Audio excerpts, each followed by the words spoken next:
Hari ini kita bersama dengan Yang Mulia Ustaz Pengiran Haji Ridwan bin Pengiran Haji Badaruddin. Assalamualaikum Ustaz. Waalaikumsalam warahmatullahi wabarakatuh. Alhamdulillah. Apa khabar Ustaz pagi ini, sihat? Alhamdulillah sihat walafiat walaupun hujan di luar. Hujan ya tadi ya? Ya, Alhamdulillah. Baik, sebelumnya ni ribuan terima kasih kita ucapkan buat Ustaz ya kerana berkesudian hadir pada pagi ini untuk memperkatakan tajuk yang menarik ini, dan belum terlambat rasanya ni kita ingin ucapkan selamat Hari Raya Aidil Adha untuk Ustaz selamat juga selamat Hari Raya Aidil Adha. Jadi bagaimana suasana Hari Raya Aidil Adha untuk tahun ini Ustaz bagi Ustaz sendiri? Masya-Allah, hari itu hari pertama tu memang ada 2 jemputan juga, dan kemarin pun ada juga, dan insya-Allah hari Minggu esok pun ada lagi juga. Ada juga lah jemputan melaksanakan ibadah kurban ni. Ya. Luar biasa sekali, agak sedikit sibuk ya di musim Hari Raya ini, tetapi itulah semangat kita ni di Hari Raya Aidil Adha ataupun Hari Raya Kurban ini ya. Tetapi kita tinggalkan itu, kita berbalik semula kepada tajuk kita ni pagi ini, kekalkan ketaatan selepas haji. Berita tadi pun kita ni sudah melihat ya perkembangan jemaah haji negara kita ni Brunei Darussalam, dan hanya tinggal beberapa hari saja lagi ni kita ni menantikan kepulangan daripada mereka. Jadi saya serahkan dulu Intan ya, terlebih dahulu kepada Ustaz untuk membuka mukadimah tajuk pagi ini. Silakan Ustaz. Terima kasih Wali. Jadi Ustaz ya, kita ni memang percaya di mana semua orang ya menunaikan ibadah haji akan mahukan haji mereka itu diterima oleh Allah SWT.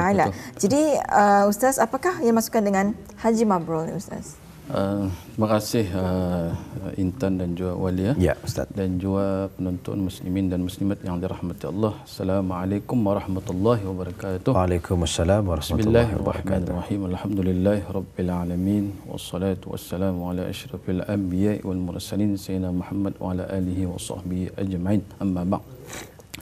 Dan saya ucapkan selamat Hari Raya Aidil Adha juga kepada Wali dan juga Intan, dan kepada penonton muslimin dan muslimat yang dirahmati Allah.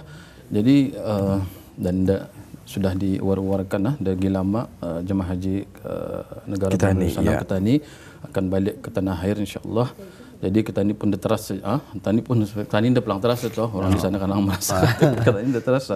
Tahu-tahu balik tu sudah menjemput kepulangan mereka. Kepulangan bersedia juga tu. Jadi Ketani faham dan Ketani juga percaya juga di antara orang ke semua jemaah haji ini memang cita-citanya ialah untuk mendapatkan haji mabrur. Jadi apakah haji mabrur itu sebenarnya? Pertama sekali ialah haji yang diterima oleh Allah Subhanahu Wa Taala. Jadi bukan setakat kita ni untuk pergi haji, orang naik haji kita ni naik haji beramai-ramai untuk ke Mekah dan ke Madinah apa semua itu, tetapi dengan tujuan untuk mendapat haji yang mabrur itu. Yang kedua ialah haji yang tidak dinodai oleh dosa. Jadi dia boleh campur-campur di sana tu. Kadang buat dosa juga, buat pahala juga tu dah dikira.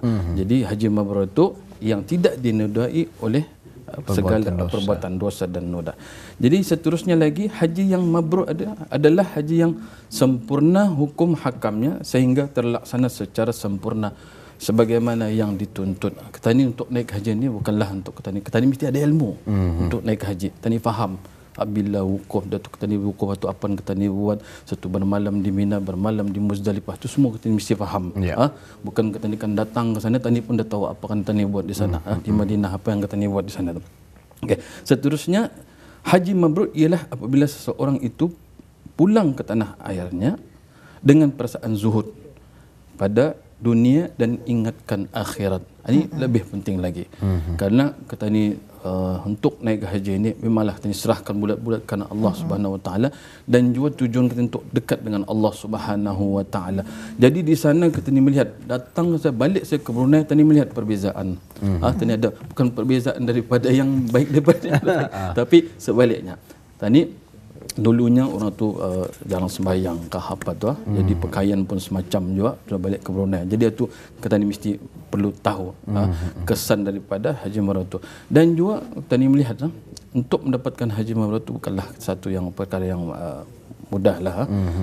Kita ni lihat di sana ada firman Allah Subhanahu Wa Taala yang berbunyi, auzubillahi minasyaitanirrajim, al-hajju ashhurun ma'lumat faman farada fihinna al-hajj fala rafatha wala fusuqa wala jidala fil hajj.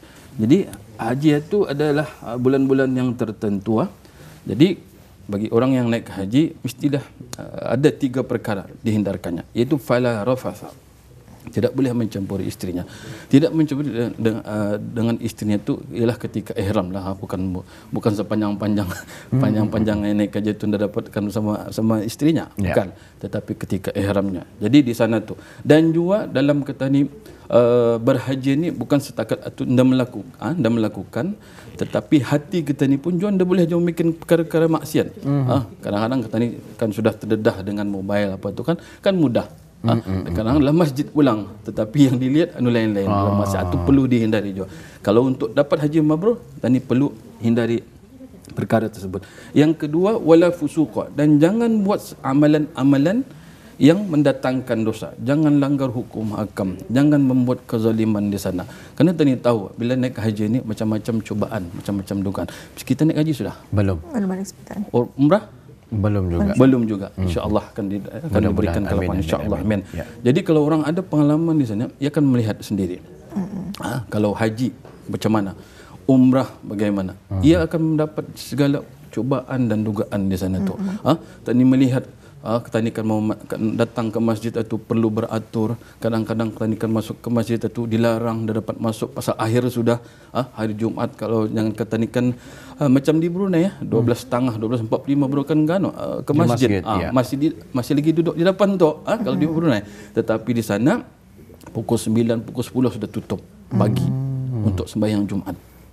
Jadi di sana banyak cobanya. Jadi dalam ni kalau kita ni mencari haji mabrur tu, tadi perlu hindari untuk melanggar hukum hakam apa itu dan juga menzalimi sesiapa pun. Karena kalau sudah kita dalam keadaan marah, tadi kan mudah cakap mudah tututan tu. Tambah lagi negara orang. Yang ketiga wala jidal. Ini yang paling penting juga lagi, jangan bertengkar-tengkar. Di sana perangai macam-macam, jelama macam-macam, kulit macam-macam, bentuk badan macam-macam. Kalau Nabi saja 2.5 juta ini ya. Tadi bayangkan, kita ni berjumpa dengan bermacam-macam, ada merah, ada biru maurangannya, ada hitam, ada tinggi, ada rendah, semua perangai lain-lain. Kita ni yang biasanya kalau dalam sembahyang saja, dalam berjamaah itu, kita ni jarang kena langkahi kalau di masjid. Kalau di sana biasa. Dan kita marah. Kena langkahi, kena pegang kepala kita, kadang-kadang kena tulakkan. Itu cobaan orang katanya. Jadi untuk menjaga, untuk mendapatkan haji mabrur tu, tadi perlu jaga tu. Wala jidala, jangan berkelahi. Jadi sabar sajalah. Wallahu a'lam bissawab. Wow, luar biasa sekali ya. Itu baru mukadimah untuk tajuk kita pada pagi ini, kekalkan ketaatan selepas haji. Jadi orang yang mendapat haji mabrur ini Ustaz pasti ada tanda-tandanya yang tersendiri dari segi ketaatannya dalam beribadah pasti mahu dikekalkan agar segala ibadah yang telah diamalkan itu akan menjadi kekal dan terus dilaksanakan. Jadi soalan saya ni Ustaz apakah amalan yang patut dilakukan dan juga dikekalkan selepas menunaikan ibadah haji tersebut? Masya-Allah. Jadi soalan yang baik kerana kita ni naik haji tu ada kesan yang baik selepas kita ni berhaji. Orang melihat kita ni masya-Allah wajah ni berseri-seri muanya sudah handsome lagi. Ada cahaya apa semua tu kan. Jadi dari segi amal ibadat yang semakin bertambah. Jadi pertama sekali memperbanyakkan zikrullah. Kita ni tahu dalam kita ni berhaji, tadi dah kurang tu. Datang ke masjid zikrullah Allah. Kalau kita di Madinah dekat dengan makam Nabi, bersalawat dengan kurang tu. Allahumma salli ala Muhammad, Allahumma salli ala Muhammad. Jadi itulah yang perlu kita ni kekalkan. Bukan zikrullah ni untuk selawat Nabi ni bukan di tempat itu sahaja. Kerana zikrullah itu kita ni konsisten, kata istiqamah, kata ni bawa sampai ke Brunei. Selepas haji. Itulah terperlunya ada kekalkan ketaatan dalam kata ni zikrullah. Dalam kita ni mengingat Allah tu. Bukan di sana saja. Ini kalau di sana masya-Allah dengan Allah dia bawa cerita pun dia dapat subhanallah dengan tasbih, dengan besar tasbih lagi. Jadi itu semua itu perlu dikekalkan bila balik ke Brunei. Itu zikrullah. Yang seterusnya ialah memperbanyakkan doa. Pasti. Ketani di sana kalau ketani kan naik haji walia dan juga tanah. Jemaah haji kita ini dah kurang tu, orang berkirim doa. Doakan minta doakan apa aku ke sana. Macam-macam doakan anakku kan pas apa tu dan berjaya dunia akhirat atau semua dilakukan, dilaksanakan di sana. Punya banyak sampai kadang buka kertas lagi tanya nama-nama orang yang minta doakan. Jadi itu semua tu perlu dikekalkan di sini. Bukan ketika Ketani di sana saja. Karena Ketani mentang-mentang di sana ada tempat-tempat makbul doa. Memang betul sana ada tempat-tempat doa. Tetapi janganlah kalau sudah datang ke Brunei itu Ketani mula lupa dengan berdoa. Kalau dalam Ketani ada dalam kesusahan, dalam Ketani ada kesengsaraan apa itu, jangan lupa Allah untuk berdoa. Jadi Ketani konsisten untuk berdoa. Zikir, doa. Zikir, doa. Dan seterusnya ialah pasti. Ini yang ketiga ni sentiasa ke masjid dan berjamaah. Tadi mana kurang? Kalau kata ni haji dan umrah, mana ada kerja lain? Kan bertukang apa mana ada sana? Kan merambat ke apa, kan mengayun lagi ada betul di sana tu. Tadi tumpukan kalau umrah dalam masa 2 minggu, dalam masa 2 minggu tu tah yang kata ni perlu fokus untuk beribadah. Pertama sekali untuk sentiasa berulang-alik ke masjid. Betul. Untuk berjamaah. Mana ada? Kan kerja lain. Adalah sedikit untuk apa ni katanya shopping sedikit lah. Atalan sedikit. Tetapi kerja-kerja harian yang katanya buat di Brunei dah kita buat di sana. Orang ahli tukang anda akan dibuat apa anda ada makan beli kayu tiap hari sana ada. Ia akan sentiasa datang ke masjid berjamaah. Kadang-kadang belum lagi kalau di sini azan atau qamat baru ke masjid di sana kadang-kadang sampai sejam sebelum waktu tu tadi sudah berada di masjid. Jadi alhamdulillah tu perlu dikekalkan di sini. Bukan setakat kata ni berhaji saja kata ni melakukan macam itu, tetapi ketika kata ni di Brunei lah lebih perlu. Jadi orang melihat orang melihat ada perubahan. Ada perubahan. Jangan bikin macam-macam macam kan lensunya bukan itu. Hanya berubah sudahnya macam lensunya. Cuba lihatnya apa bentuknya. Ada rasa-rasanya kan sudahnya cuma. Bukan tapi itulah tadi kami melihat rutin yang biasa dilaksanakannya apabila di tanah suci. Jadi itulah tanda-tanda kita ni melihat haji itu haji yang diterima oleh Allah Subhanahu Wa Taala. Jadi kesannya dikekalkannya dari sana ketaatannya itu bawanya sampai ke Brunei. Itu si juga. Yang seterusnya ialah menjadi ejen perubahan. Maksudnya apa tu Ustaz? Apa tu? Bukan ejen-ejen berjual-jual lah. Bukan ejen Ali bukan ejen Ali. Jadi satu ejen perubahan. Artinya kalau kata ni kena lihat dulu kita ni bukan orang penyambayang. Pakaian pun semacam dulu sebelum haji. Tetapi sudah selepas haji orang melihat kita ni itu semacam. Masya-Allah, tadi melihat orang itu pun sudah berseri, kita ni pun tenang melihat muanya apa semua tu. Jadi ada ejen perubahan. Jadi dari segi kelakuan, jadi akhlaknya semua tu semua ada kita ni melihat tertarik dengan dia. Dari segi anunya tu. Jadi kalaulah bayangkan dalam masa tahun inilah 1000 jamaah yang pergi naik haji menjadi ejen perubahan. Orang melihat, orang akan tertarik. Melihat wali macam-macam tu. Kalau wali lah kan akan naik haji. Jadi orang melihat berubah. Jadi macam tu tah melihat kesan hajinya tu diterima oleh Allah Subhanahu Wa Taala. Kalau 1000 jamaah menunjukkan satu perubahan yang baik, orang melihat pasti orang akan tertarik. Oh, ini terkesan haji, ini terkesan orang yang turun haji ni macam ni. Jadi orang tertarik. Ya Allah. Kadang-kadang orang takut kena haji ni. Belum ada seruan lah, belum apalah macam-macam semua. Jadi dialasankan macam tu. Belum ada petunjuknya, belum ada seruan tahap semacam. Padahal seruan segala itu mesti cari juga. Mesti segala amal-amal tu mesti juga kata ni belajar barang macam mana ni, bukan menunggu hidayah apa baru tak kata ni kan ke sana. Baru kan naik haji.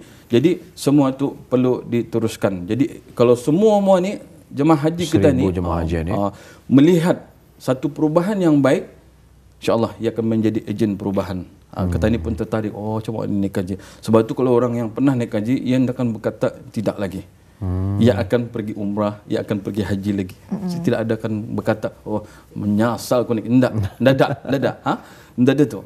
Jadi walaupun macam mana payahnya naik haji tu, orang akan masih tertarik untuk naik haji. Percayalah. Untuk kadang-kadangnya, ini karangnya ni, cuba dengar karang. Lepas balik haji ni, ada orang akan umrah lagi lepas ini. Pasti. Ia akan rindu, sentiasa rindu. Apalagi kalau orang sudah balik naik haji, lagi pernah. Macam kita ni pernah bertugas di sana. Jadi satu kerinduan lah kita ni untuk pergi ke sana. Macam mana pun payahnya tu akan menjadi manis lah kita ni. Jadi satu kemanisan. dengan beratur, dengan berkelahi dan apa tu, semua kecerian kita ni. Tapi rupanya selepas haji itu ada tandanya, ya Allah, cuba ini sudah 13 Zulhijjah di sana. Tadi 12 sana 13 Zulhijjah. 2 hari lagi kala 15 Zulhijjah sudah balik. Ya, 4 hari bulan. 4 hari bulan. Sampai Brunei 5 hari bulan. 5 hari bulan. Masya-Allah.